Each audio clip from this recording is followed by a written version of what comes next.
जो कैनेडियन हुकूमत है, उनके वजीर आजम है।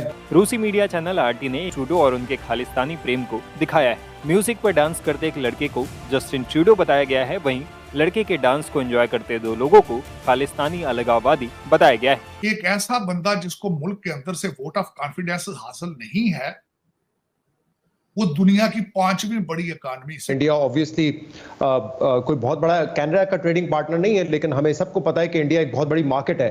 कैप्शन में लिखा गया, भारत विरोधी रिपोर्ट के बाद ट्रूडो के घर के अंदर उसके पास मूव्स तो है लेकिन सबूत नहीं है। ऊपर से मजाक कर दिया, कहते हैं हम इंडिया के ऊपर इकोनॉमिक सैंक्शंस लगाएंगे। इसके बारे में मैं कहूंगा क्या पिद्दी का शोरबा। मामले को लेकर रूसी मीडिया ने कनाडाई पीएम जस्टिन ट्रूडो की आलोचना की है।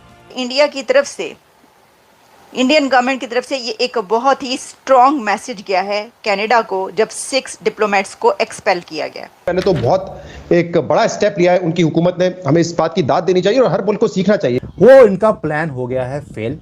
दर्द इतना है कि चूं-चूं निकल रही है। आपकी इकॉनमी 2.2 ट्रिलियन डॉलर की है, उनकी इकॉनमी जो है वो 3.9 ट्रिलियन डॉलर इकॉनमी है। आप किस तरह सैंक्शन उन पे लगा सकते हैं? कि पाकिस्तान ने भी क्या कुछ किया था, इन्हीं उग्रवादियों को सपोर्ट किया था। आज वो भीख मांगते हुए दिखाई देते हैं पूरी दुनिया में। जिस दिन कनाडा को ये चीज समझ आ जाएगी, फिर उसके बाद उन्होंने जी हमेशा भारत की गवर्नमेंट जो है वो पुलिस उनसे प्रूफ मांगती रही है, प्रूफ नहीं दे पा।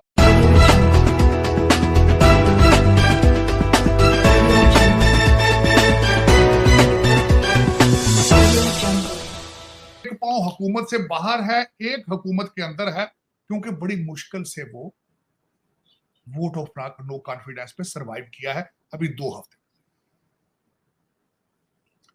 एक ऐसा बंदा जिसको मुल्क के अंदर से वोट ऑफ कॉन्फिडेंस हासिल नहीं है, वो दुनिया की 5वीं बड़ी इकॉनमी से टक्कर लेने के लिए उसने युद्ध का ऐलान कर दिया। ऊपर से मजाक कर दिया, कहते हैं हम इंडिया के ऊपर इकोनॉमिक सैंक्शंस लगाएंगे।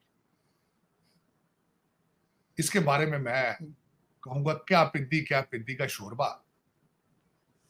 आपकी इकॉनमी दुनिया की 10वीं इकॉनमी है, उनकी इकॉनमी दुनिया की 5वीं इकॉनमी है। आपकी इकॉनमी 2.2 ट्रिलियन डॉलर की है, उनकी इकॉनमी जो है वो 3.9 ट्रिलियन डॉलर इकॉनमी है। आप किस तरह सैंक्शन उन पे लगा सकते हैं? होमवर्क ही कर लेते, किसी बच्चे से कैलकुलेटर मांग लेते भाई कि यार मैं क्या बात कर रहा हूं। फिर उसके बाद उन्होंने जी हमेशा भारत की गवर्नमेंट जो है वो पुलिस उनसे प्रूफ मांगती रही है, प्रूफ नहीं दे पाए। पुलिस कॉन्फ्रेंस की जिसमें 4 बंदे बैठे थे, कोई जवाब नहीं दे पाए पूरा उससे। फिर उनकी जो एक मिनिस्टर है खातून वहां से, उन्होंने जो 5 आई कंट्रीज हैं उनसे सपोर्ट की अपील की। वो कौन कौन से हैं? अमेरिका है, न्यूजीलैंड है, यूके है, इस तरह के। किसी ने उनका हाथ नहीं पकड़ा, किसी ने भारत से अपने रिलेशनशिप खराब करने का अंदिया नहीं दिया। न्यूजीलैंड ने तो यहां तक कह दिया है प्रूफ होंगे तो हम इसके बारे में सोचेंगे, प्रूफ इनके पास नहीं। चले अब उसके बाद इन्होंने अमेरिका से अपील की कि आप हमारी मदद करें। वो कैसे मदद करें? 3 अटैक हो चुके हैं, असैसिनेशन अटेम्प्ट हो चुकी डोनाल्ड ट्रंप पे, जो सदर रह चुका है और जिसने आगे सदर बनना है, उसके ऊपर 3 अटैक हो चुके हैं। दूसरा, जस्टिन ट्रूडो साहब को मैंने देखा है 2-4 दिनों के अंदर स्पीचें उनकी, बार बार उन्होंने ह्यूमन राइट्स की बात की, उन्होंने फ्रीडम ऑफ स्पीच की बात करते हैं, और पता नहीं इनको कोई शर्म भी किसी को नहीं आती। 45,000 औरतें और बच्चे मारे जा चुके हैं गाजा में। वहां ह्यूमन राइट्स कहां है? वहां किराए पे दे दिए आपने ह्यूमन राइट्स। दूसरे, तुम जहां आपका दिल होता है वहां। अच्छा, एक और मजे बात, यहां जब मैं जस्टिन ट्रूडो के बारे में पढ़ता हूं तो जस्टिन ट्रूडो का पीरियड, इनके वालिद पीरियड, उनके हालात भी यही थे। वो भी ये अब उसका भी नंबर काटने को फिर रहे हैं। वहां उस वक्त एक परमार साहब थे जो कि कैनेडियन हवाई जहाज के दहशतगर्दी के उसमें इन्वॉल्व थे। ये उनको भी हवाले भारत के नहीं करते थे, जिनको बाद में भारतीय पुलिस ने पंजाब में काउंटर करके मारा था।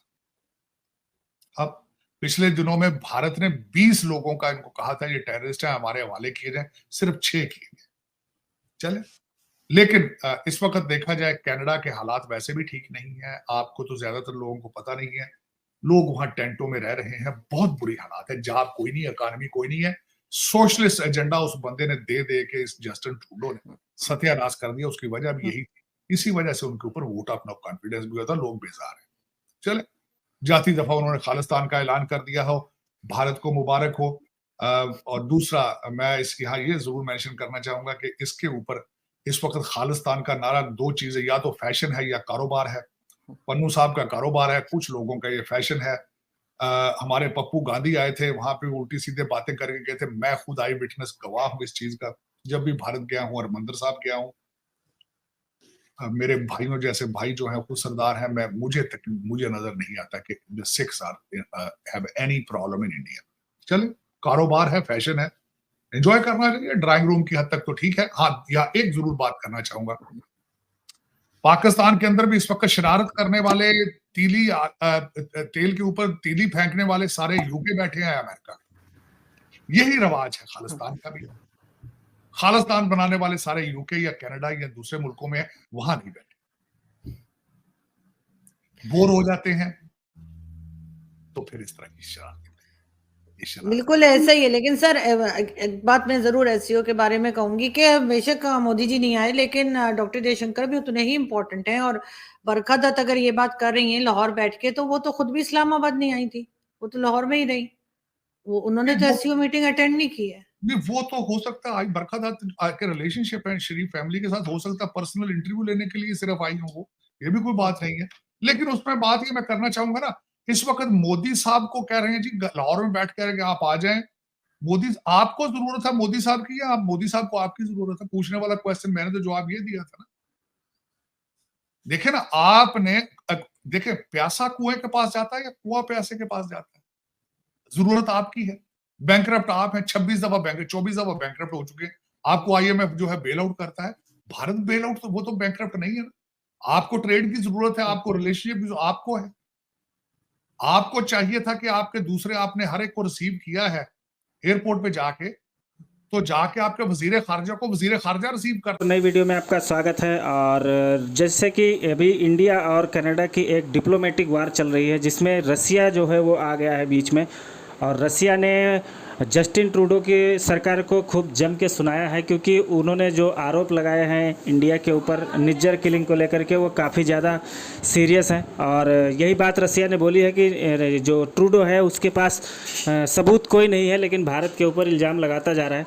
और जो वेस्टर्न कंट्रीज़ हैं वो भी सारी की सारी कनाडा का साथ दे रही हैं, लगभग।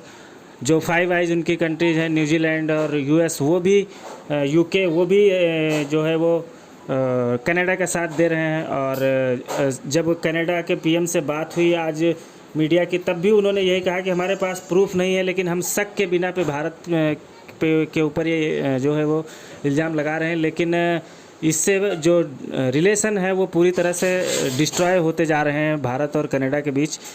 लेकिन जस्टिन ट्रूडो हर बार एक नया झूठ लेके आ जाता है, और इस बार रसिया ने अच्छा ठोका है। और इंडियन गवर्नमेंट ने भी जो है वो सुना दिया है जस्टिन ट्रूडो को कि तुम्हारे पास कोई प्रूफ नहीं है। ये तो मैंने पहले ही बोला था, और आज तुमने बोल ही दिया कि हमारे पास कोई प्रूफ नहीं है।